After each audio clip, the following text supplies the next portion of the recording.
akhir zaman. Allahumma sholli ala sayyidina Muhammad wa ala ali sayyidina Muhammad. Bapak Ibu yang dihormati, Bapak Ustaz Lukman Hakim yang kami hormati, pertama kami assalamualaikum warahmatullahi wabarakatuh. Mengucapkan salam, mohon permohonan maaf dari beliau yang selayaknya pagi hari ini Bapak Kepala hadir di tengah kita, tapi pagi tadi dapat telepon Pak disuruh ke Jakarta lewat guru pesawat. Jadi sekali lagi tidak mengulangi makna dari pertemuan kita pada pagi hari ini karena beliau ada kegiatan yang benar. Kemudian kami mohon maaf Pak apabila realisasinya ada kekurangan. Kami adalah manusia biasa, baik penyambutan penempatan inilah keadaan di Kabupaten Sirawas. Ada personil 29 orang, 2 cuti, 2 satpam lepas dinas, 3 dinas luar. Jadi ini sisa. Bapak Ibu yang kami hormati, kami beritahukan Pak Ustaz bahwa kami dari Sirawas ini memang secara rutin melakukan kegiatan setiap hari-hari besar Islam, bisa sampai 6 kali 17 tahun. Dan kami Ustaznya kami ingin orang-orang baru, makanya kami ada sudah ini sudah cari ustaz yang 60 berapa di sini. Rata-rata ustaz yang lain sudah masuk ke Hati, Pak Fahmi, Pak Ustaz Kaji, Pak siapa yang langsung sudah beberapa ustaz kan ya. Dan alhamdulillah hari ini kami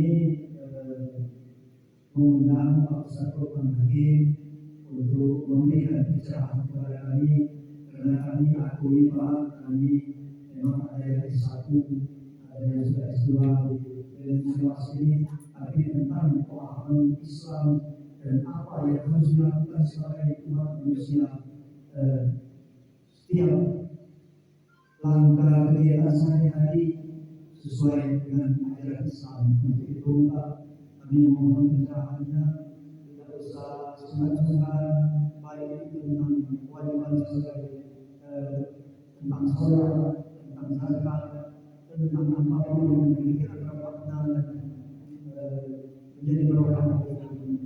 Mungkin kita dapat kami sampaikan sebagai pembukaan. Untuk selanjutnya kami serahkan kepada Ustaz Lukman Hakim dengan waktu yang sudah luas-luasnya. Pada Ustaz kami silakan dan kami akhiri dengan assalamualaikum warahmatullahi wabarakatuh.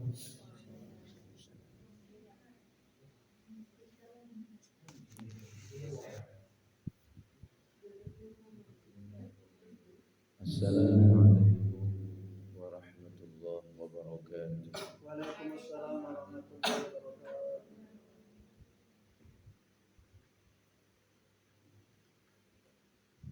Bismillahirrahmanirrahim. Alhamdulillahi rabbil alamin. Assalatu wassalamu ala asyrafil anbiya wal mursalin Sayyidina wa maulana Muhammadin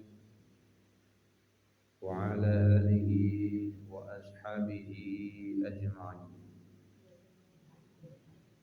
Rabbi syrah li sadri wa yassir li amri wahlul 'uqdatam min lisani yafqahu qawli.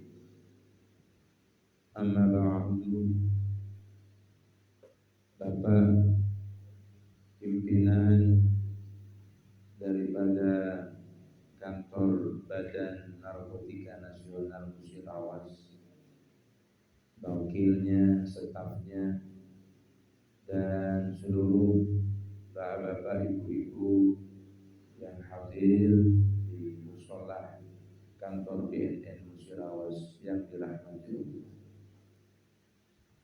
Pertama dan utama, saya berterima kasih dan bersyukur kepada Allah Subhanahu wa taala bisa memenuhi daripada undangan sekaligus nawaitu silaturahim dengan saudara-saudara yang ada di atau yang bertugas di kantor Badan Narkotika Nasional Musirawas.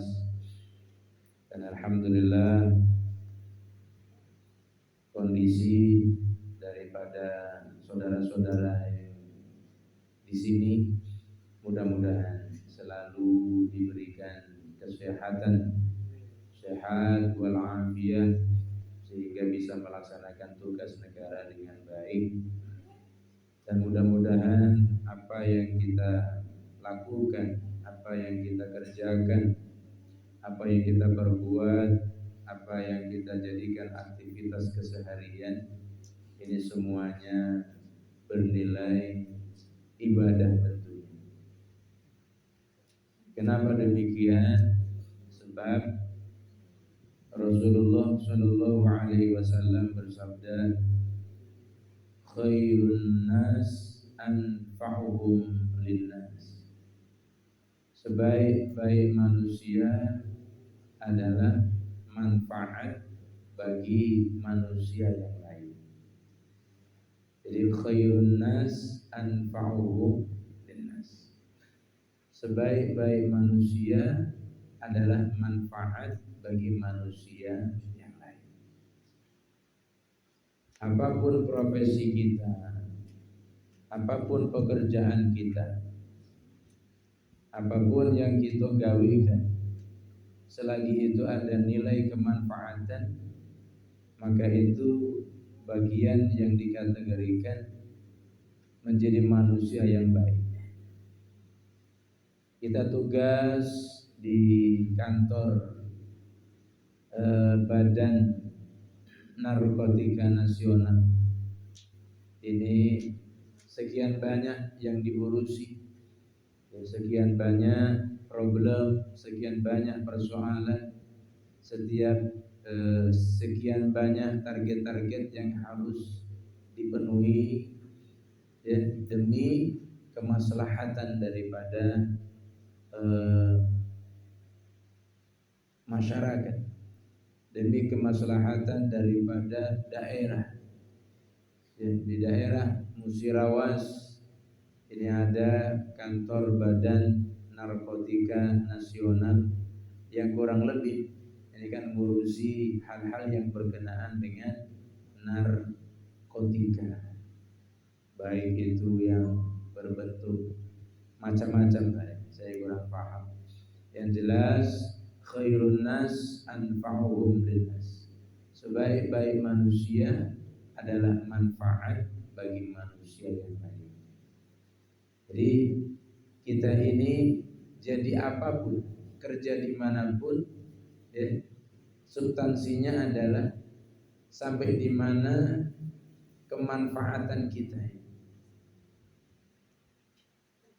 Lebih banyak manfaatnya, lebih banyak manfaatkah kita atau lebih banyak mudaratnya kita? Sebab apapun pekerjaan kita nilainya dua. Kalau dia tidak salah berarti benar. Kalau dia tidak berdosa berarti pahala. Kalau dia tidak halal berarti haram. Kalau dia tidak surga, neraka. Jadi dua. Jadi yang kita jumpai itu dua. Kalau tidak jelek ya bagus. Kalau enggak terpuji ya tercela. Kalau tidak halal ya haram. Kalau tidak hak ya batil. Itu yang kita jumpai. Maka khairun nas anfa'uhum linnas. Mari kita baca masing-masing kita. Masing-masing kita ini kita baca, termasuk saya pun juga membaca, introspeksi kembali kepada diri kita masing-masing. Sampai di mana kemaksimalan kemanfaatan kita untuk orang lain. Kita berusaha untuk menjadi orang yang manfaat, bukan menjadi orang yang mudarat. Ya, dimanapun kita berada, dimanapun kita bekerja, dimanapun kita bertempat tinggal, dengan siapapun kita berkawan, berusahalah untuk menjadi khairun nas anfa'uhum linnas. Karena apa? Sebaik-baik manusia adalah manfaat bagi manusia yang lain. Kalau dalam Al-Quran dikatakan inna rahmatallahi qaribum minal muhsinin, sesungguhnya rahmat Allah itu dekat dengan orang yang baik. Orang yang berusaha baik, orang yang berusaha dirinya manfaat bagi orang lain, ya, orang itu bisa mengambil manfaat dari kita, dan kita pun juga bisa mengambil manfaat daripada orang lain. Artinya kalau masing-masing kita ini sudah terbiasa untuk menjadi yang khairun nas anfa'uhum linnas, maka tidak ada yang saling membahayakan di antara satu dengan yang lain. Jadi apapun kita, saya harus menjadi orang yang manfaat. Kalau sudah itu menjadi cita-citanya, saya harus menjadi orang yang manfaat. Manfaat fid dunya dan manfaat fil akhirah. Manfaat untuk kehidupan dunia dan manfaat untuk kehidupan akhirat. Nah, kalau kita sepakat introspeksi, oh ya saya harus jadi orang yang manfaat, maka kemudorotan perihal hal-hal yang tidak baik itu dengan sendirinya akan terkikis, akan terkurangi. Kenapa? Karena kekuatan untuk menjadi orang yang manfaat itu lebih tinggi daripada menjadi orang yang mafsadah, menjadi orang yang rusak. Dan pada hakikatnya in ahsantum li anfusikum wa in asa'tum falaha. Pada hakikatnya orang itu berbuat baik, dan dia setiap berbuat baik itu pada hakikatnya adalah dia berbuat baik untuk dirinya, sekalipun kebaikan kita rasakan untuk orang lain. Untuk orang lain. Contoh, kita datang ke kantor ini, pimpinan mengatakan datang ke kantor ini jam 8, jam 8. Datang tepat waktu kita. Atau minimal, mohon maaf Bapak agak terlambat, tadi ada trouble sebagai macam dan sebagainya. Mohon maaf saya agak terlambat.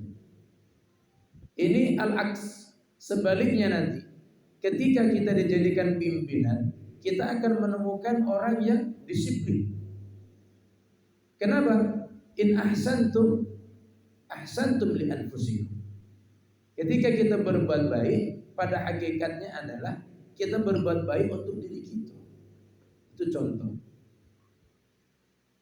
Kayak saya dari pondok, timbal balik tadi. Wa in asa'tum falah. Dulu saya ngajar suka terlambat. Akhirnya dibalas oleh guru-guru.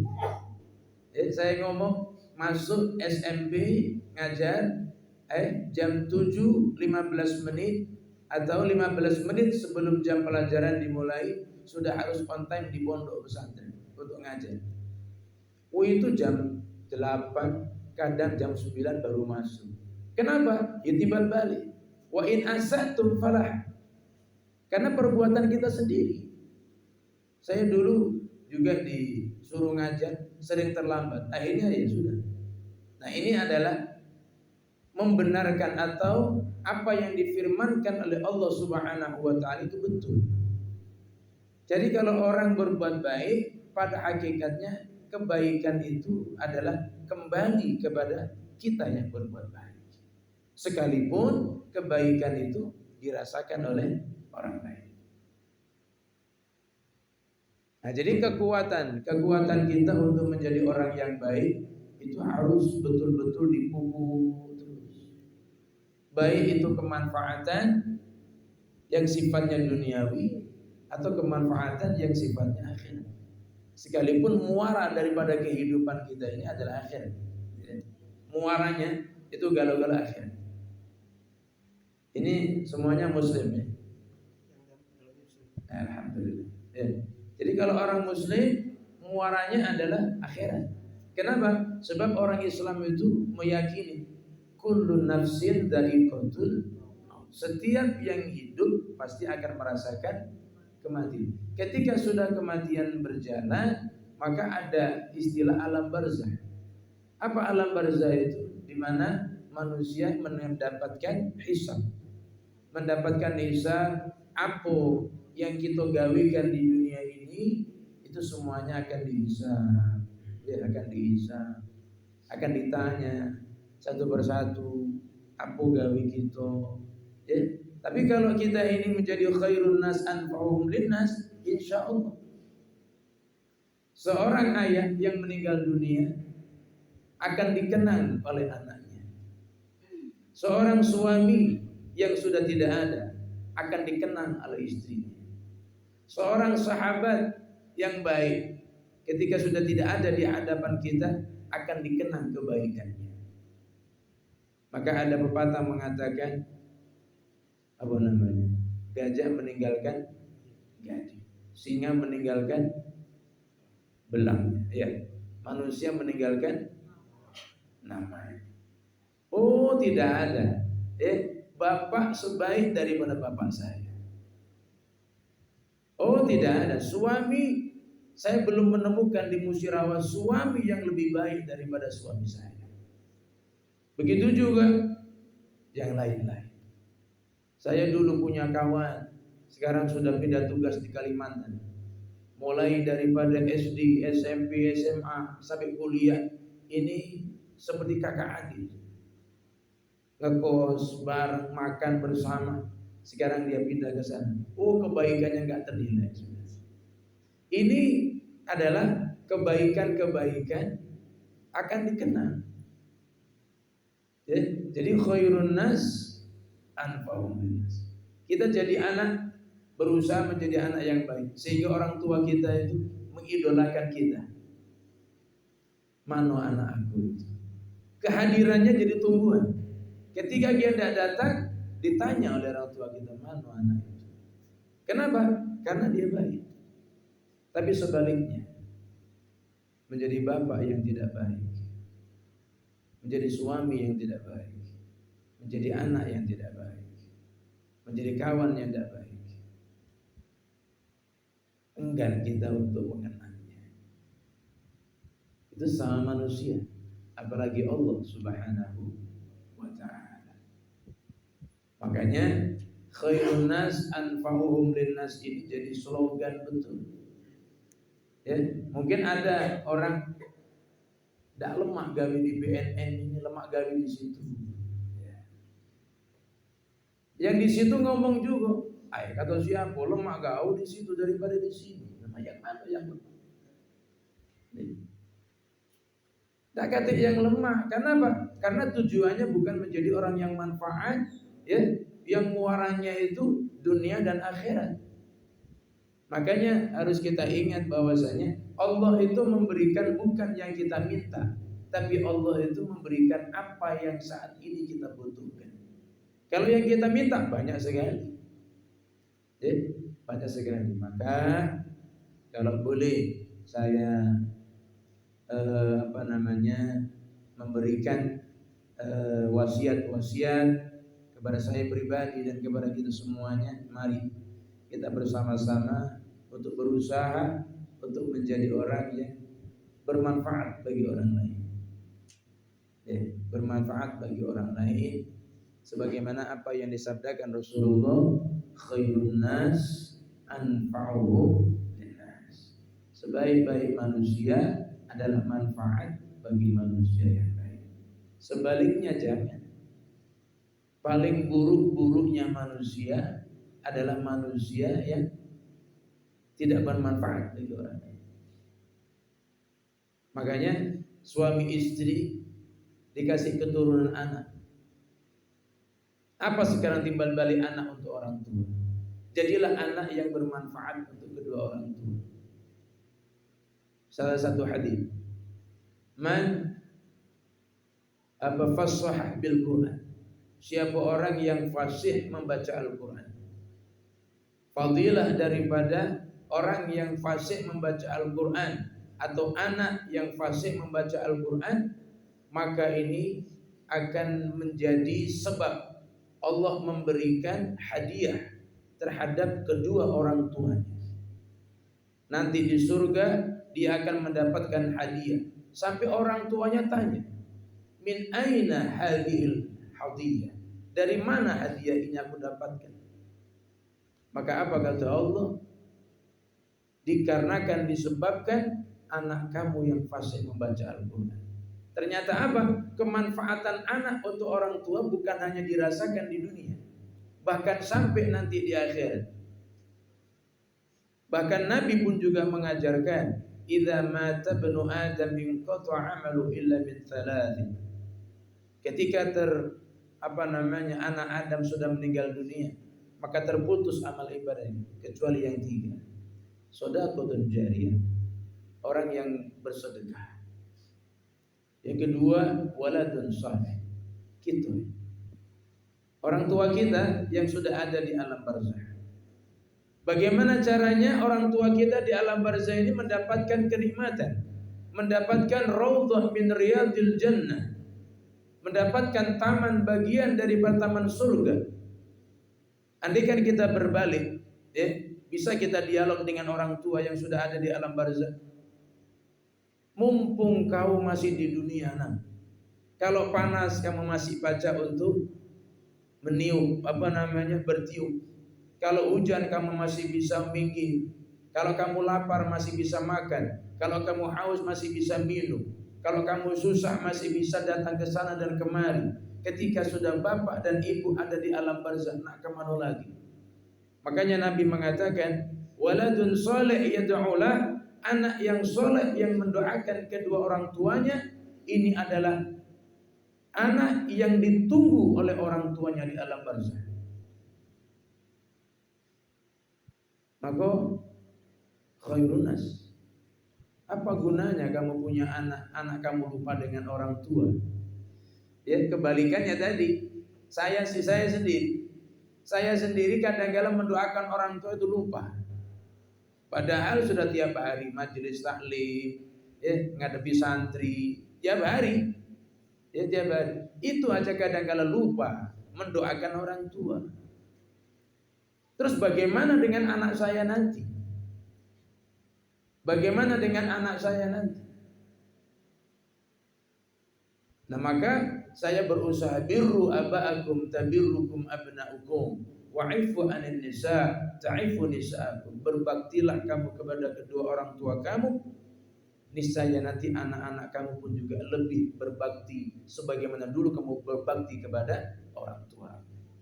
Sebaliknya, waliyadzubillah, kalau kita tidak berbakti kepada orang tua, rasanya jauh kalau sampai anak kita itu ingat kepada kita. Itu saya pegang betul-betul. Saya ingin jadi anak yang manfaat untuk orang tua dunia hingga akhirat.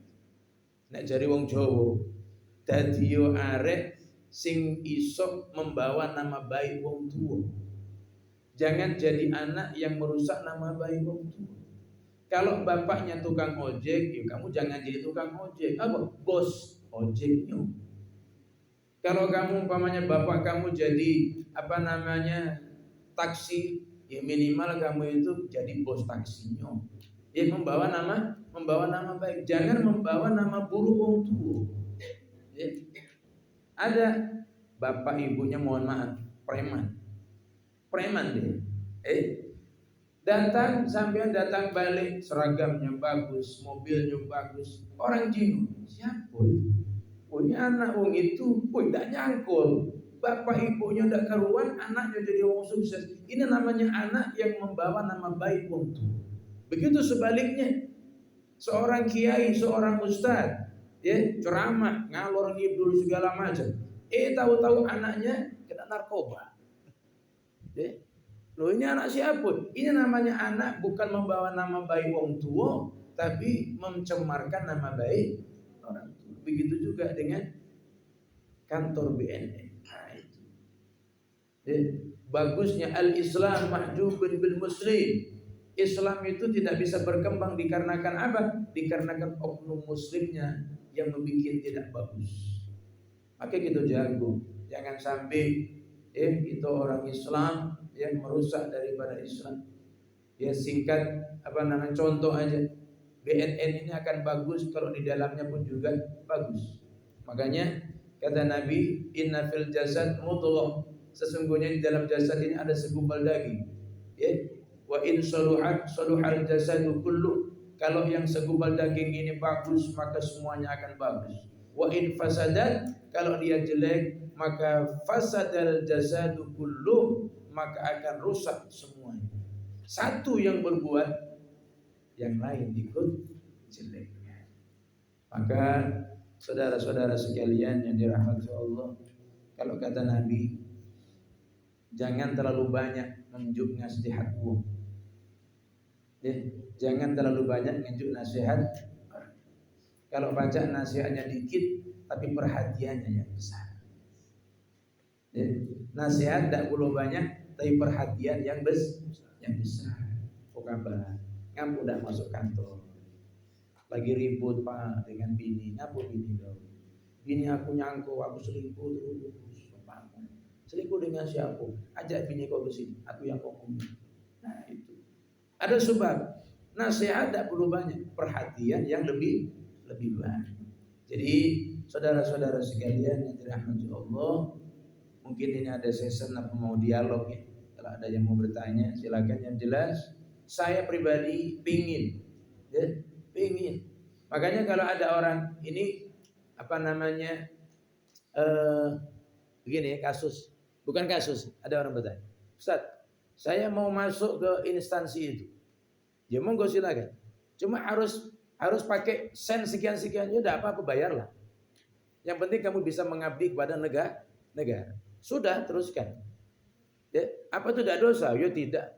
Kamu ingin berbakti kepada negara. Yang penting khairun nas anfa'uhum linnas. Yang penting jadilah kamu sebaik-baik manusia yang manfaat bagi manusia yang lain. Terus kalau ketemu dengan yang seperti itu, kamu jangan terlalu banyak ngurus nih. Saya punya kawan gawe di Hotel Seman. Ya, Hotel Seman. Saya ngomong-ngomongi Hotel Seman itu begini. Antara surga dan neraka yang sudah banyak nerakanya sih. Apa iyo? Jam 6 pagi habis pilah subuh, saya diajak ke Hotel Seman. Oleh kawan tadi, resepsionisnya, dikasih sarapan segala macam. Turun dari lantai itu, yang namanya perempuan-perempuan itu. Ini nah Ustaz. Oh iya. Baru tahu saja. Terus dia minta, Ustaz saya pengen berhenti dari gawian ini. Saya tanya kenapa? Wah ini jauh daripada surga.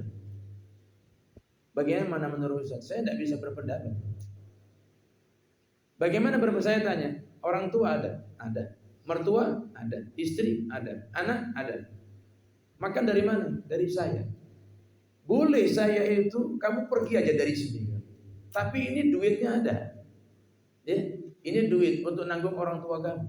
Ini perkara yang enggak benar. Perkara enggak benar ini. Kadang kamu disuruh untuk beli malaga, disuruh beli bir. Ya namanya itu kan menservis tamu kan gitu. Kadang-kala juga ya nyari apa lagi gitu ya. Oh ini bertolak belakang dengan batinnya. Ya. Saya enggak bisa untuk mengatakan kamu berhenti dari sini. Kenapa? Yang nanggung ibu kamu siapa? Makan ibu kamu, makan mertua kamu, istri kamu dan anak kamu. Ini siapa? Terus bagaimana kami Ustaz berdoa? Berdoa ya Allah berikan kami rezeki yang halal, yang thayyibah, yang bagus gitu. Akhirnya apa? Walhasil ada bukaan hotel burza. Hotel burza yang katanya itu syar'i. Pindah ke situ, ngomong sama saya, Ustaz, alhamdulillah saya sudah pindah hotel burza. Sudah. Di situ gimana? Oh, syar'i. Saya pernah ada datang tamu dari Palembang, ulama. Saya masukkan burza, saya naik dari bawah sampai ke atas. Bahkan yang meresmikan saya ikut berdoa di bursa. Ini syar'i. Ownernya itu dari Jakarta kawan. Lama kelamaan saya main lagi di situ. Nah, tidak kata berubahnya sampai mirip dengan semat juga. Iyo, awal-awal juga. Terus bagaimana ya Ustaz? Berdoa kepada Allah, minta rezeki yang halal. Walhasil muncul corona. Hotel ini tutup, hotel sempat kan berusaha tutup ya, gara-gara corona. Akhirnya apa? Sekarang anaknya jual sayur online. Datang ke pondok bawa sayur, bawa beras. Ustaz, alhamdulillah ada rezeki dikit. Loh, kamu sudah? Iya, saya lebih enak kerja ini. Jual sayur tapi online. Bagian kodim, perumahan kodim itu semuanya pesan dengan saya. Ini ada hotel ini minta telur sekian karpet ini. Oh, itu lebih ajib. Artinya apa? Jangan kita ini netak gawe orang. Netak gawe orang, tapi kita nggak bisa memberikan solusi. Kenapa? Yang nak butuh makan ini banyak. Ada di zaman Nabi Muhammad, di zaman Nabi Musa. Orang ini dikenal jelek sudah. Tapi ketika meninggal dunia, Nabi Musa mendapat wahyu daripada Allah. Musa, kamu datang ke satu tempat itu. Di sana ada mayat yang dibuang di sampah. Bingung Nabi Musa. Dicarilah tempat tadi. Memang betul jenazahnya dibuang di sampah. Tak kati satupun orang yang perhatian dengan jenazah. Ditanya oleh Nabi Musa, siapa ini? Ini orang kurang ajar, ini orang jelek, orang dah dibunuh. Bingung Nabi Musa, tapi kenapa Allah kok memahyukan urus jenazah itu? Bertolak belakang Nabi Musa, tanya lagi mana keluarganya? Keluarganya dicari, akhirnya siapa ini? Tak kata yang urus Nabi Musa, karena orang-orang sini menganggap bahwasanya orang ini jelek sudah. Segala gawe adu di diri. Tapi kenapa Allah kok menyuruh saya untuk urus jenazah ini? Akhirnya diambil oleh Nabi Musa, jenazah dibawa ke rumahnya. Bertanya kepada istrinya, saya boleh tak masuk ke rumah kamu? Boleh, kata Nabi Musa. Tanya. Dikira rumah itu cuma istrinya, ternyata ada beberapa anak kecil-kecil di situ. Ini siapa? Ini keponakan. Mana bapaknya? Sudah meninggal dunia. Ini juga keponakan. Sudah meninggal dunia. Ada beberapa anak kecil, anak yatim ternyata di situ. Dalam keadaan lapar, ngapa? Yang suka memberi makan sudah meninggal. Akhirnya apa Nabi Musa? Oh, ini ternyata Allah menyuruh saya untuk ngurusi jenazah ini. Ternyata apa? Kebaikan orang sekampung itu kalah dengan kebaikan orang yang satu ini. Memang betul perbuatannya tidak karuan, tapi bisa mengenyangkan anak yatim. Akhirnya apa? Oleh Nabi Musa mulai ternyata apa? Yang memandikan itu adalah para malaikat. Berkat apa? Berkat ngurusi daripada perut yang kosong, daripada anak-anak yatim. Makanya kalau ada pekerjaan, dia pingin sukses. Saya pingin orang tua saya ini layak sebagaimana yang lain. Saya pingin istri saya, anak-anak saya tidak saro seperti saya. Maka bagaimana? Kejar. Dan alhamdulillah. Makanya saya dari cerita itu, ketika ada kawan punya gawean yang bertolak belakang dengan agama, saya tidak berani untuk mengatakan berhenti. Ada satu cerita Yusuf Qaradawi di daerah Mesir. Ada orang, dia ini lulusan S1 ekonomi. Setiap nyari gawean tidak diterima. Setiap melamar yang diterima pegawai bank. Sementara dia bertolak belakang dengan pegawai bank. Sampai daftar tetap bank itu yang terima. Apa kata Yusuf Qaradawi? Terima itu. Dan sambil berdoa. Apa? Allahumma rzuqna rizqan wasi'an halalan thayyiban mubarakan. Ya Allah, berikan kami rezeki yang halal, yang thayyiban. Kalau memang perbuatan atau gawean itu bertolak belakang dalam diri kamu, adukan kepada Allah Subhanahu wa taala. Nanti kamu akan dicarikan tempat yang lebih bagus sesuai dengan apa yang kita inginkan. Innallaha ala kulli syai'in dakati yang tidak bisa bagi Allah Subhanahu wa taala. Begitu juga kita di sini, ya. Sampean sendirian di sini umpama berdoa kepada Allah, ya Allah jadikan kantor kami ini kantor yang baik, kantor yang berkah, dan jadikan ladang ini untuk penghidupan kami, jadikan penghidupan daripada kawan-kawan kami, sejahterakan karyawan-karyawan kami ya Allah. Tanpa ada orang yang tahu, maka orang ini dipandang khairun nas anfa'uhum linnas. Sebaik-baik manusia, jadilah sebaik-baik manusia yang bisa manfaat bagi orang lain. Maka saudara-saudara sekalian yang dirahmati Allah, ingat mari kita bersama-sama, saya pun juga demikian, ya, berusaha untuk menjadi anak yang bisa manfaat bagi orang tua, bisa menjadi suami yang manfaat untuk istri, bisa menjadi bapak yang manfaat untuk anak-anak kita dengan segala tanggung jawabnya dan resikonya. Saya rasa mungkin itu saja yang bisa saya sampaikan. Silakan kalau ada yang mau dialog atau mau bertanya, monggo. Intinya jangan pernah putus asa untuk berusaha menjadi orang yang baik dan memaksimalkan kemanfaatan diri kita untuk orang lain. Ingat, kebaikan yang kita lakukan hakikatnya adalah kembali kepada kita. Begitu juga kejelekan yang kita gawikan hakikatnya pun juga imbasnya kembali kepada kita. Ini saja. Assalamualaikum warahmatullahi wabarakatuh. Terima kasih Ustaz.